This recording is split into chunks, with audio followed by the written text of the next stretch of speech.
আপনারা হিরো আলমকে ছোট বড় সবাই চিনেন। আর হিরো আলমের স্ত্রী হলো রিয়ামণি।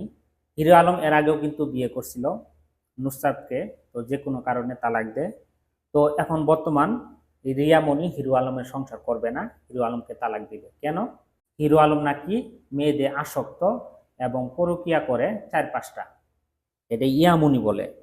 তো আসলে বিষয়টা কতটুকু সত্য? হিরো আলম নিজে লাইভে আইসে সে বলে যে আসলে আমি পরকীয়া আসক্ত না, আমার ওয়াইফ আমাকে তালাক দিবে দেখে এই একটা পন্থ বাই করছে।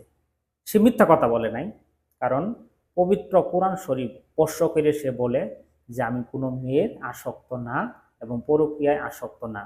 আসলে রিয়ামণি আমাকে তালাক দিবে কোনো পন্থা খুঁজে পাইতেছে না, যার জন্য আমারে এই কথা বলে। দেখেন, হিরো আলম পবিত্র কোরআন শরীফ স্পর্শ করে কিন্তু কথাগুলো বলছে যে রিয়ামণি কি আসলে এমন কোনো প্রমাণ দিতে পারবে যে আমি কোনো মেয়ের সাথে আমি পরকীয়ায় জড়িত? পারবে না। যদি পারে তাহলে কোরআন শরীফ স্পর্শ করে বলুক, আমি জুতার মালা গলায় দিব। হিরো আলম নিজে বলে। আসলে হিরো আলম পরকীয়া আসক্ত না। আসলে যারা সোশ্যাল মিডিয়াতে বউ দিয়ে ব্যবসা করে, ব্যবসায়ী বলি, তাদের বউ টিকবে না। এদিকে আলম হাসানের বউ চলে গেছে, হিরো আলম বউ ডিভোর্স দিবে হিরো আলমকে। এই তো অবস্থা।